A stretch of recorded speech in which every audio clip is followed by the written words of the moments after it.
If you look at the countries that are the richest in natural resources and compare them to the list of low-income countries, you'll see a surprising amount of overlap.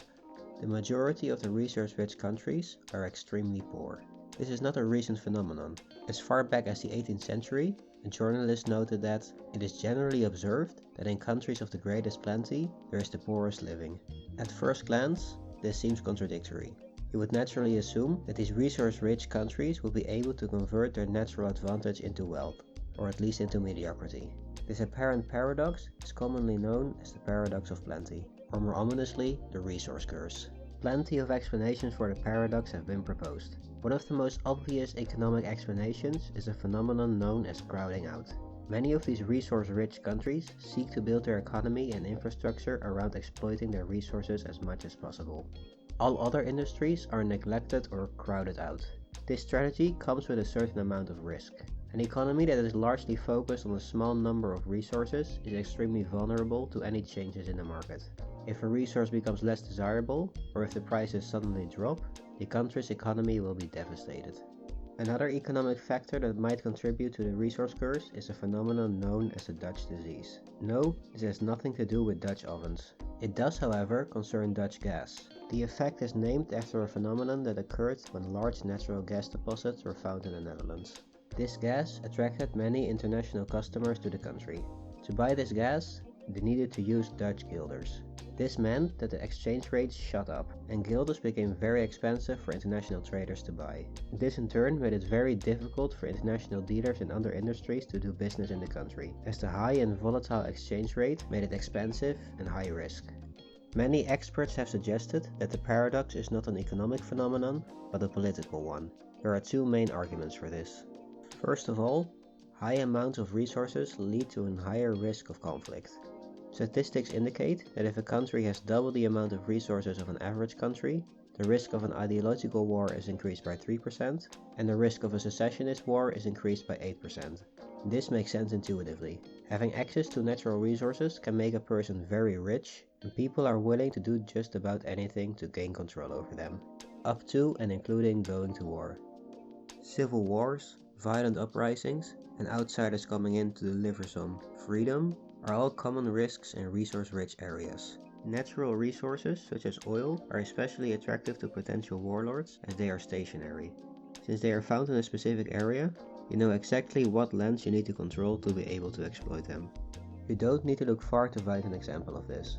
Just look at the newest addition to the international cast of countries, at least depending on who you ask: South Sudan. South Sudan's desire for independence is rooted in a number of historic, cultural, and religious factors that are far too complex to go into for this video. However, the fact that the country's borders just so happen to include the vast majority of Sudan's oil fields certainly isn't a coincidence.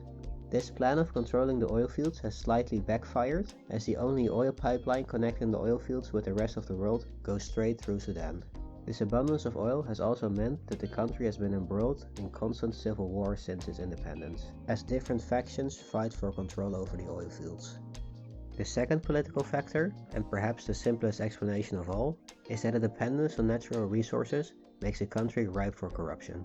Leaders of resource-rich countries will naturally be unwilling to give up control, as it would mean giving up access to near-guaranteed profits.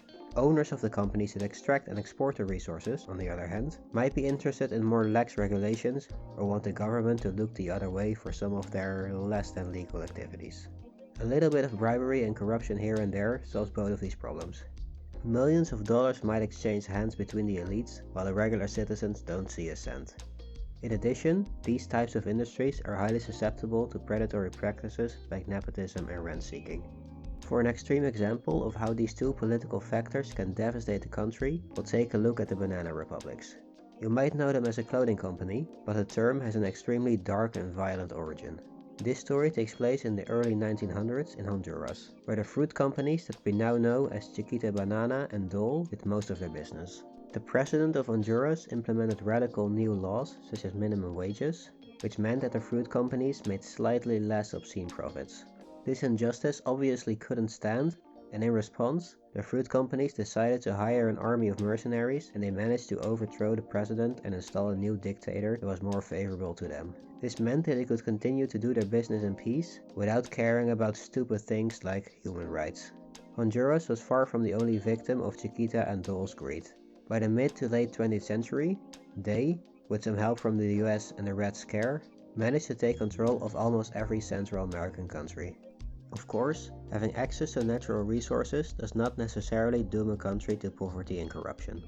Take a look at Norway, for example. The country is rich in both oil and natural gas and is constantly near the top of every positive statistic. It is often joined on these lists by the previously mentioned Dutch. And it's not just Western countries that have been able to make use of their natural resources. Botswana in southern Africa is rich in diamonds and is one of the wealthiest countries on the continent and one of the fastest growing economies in the world. Instead, the effects of the phenomenon are dependent on how a country is doing at the moment of discovery. It seems it mainly affects nations that were already suffering from corruption and poverty. Now, I can hear you think, so corruption and poverty lead to corruption and poverty? Oh shit, Sherlock, I could have told you that without wasting 5 minutes of my life. Well, first of all, there's no reason to be so rude, and secondly, it's not that simple. While yes, corruption will inherently hamper a country's growth, the effect will be even bigger for resource-rich countries. Statistics indicate that if resources are discovered in a stable and rich democracy, the country will be able to effectively exploit these resources and grow even stronger. If the same resources are discovered in an already corrupt and poor country, it will instead slide further into autocracy and poverty. Natural resources do not create problems, but they accelerate the effects of existing ones. This effect is known as the Nile resource curse hypothesis, and it predicts that resource booms will continue to increase global inequality. Thank you for watching. I've been Thomas, and I hope to see you next video where I'll tell you about the self-proclaimed war hero. Hiya.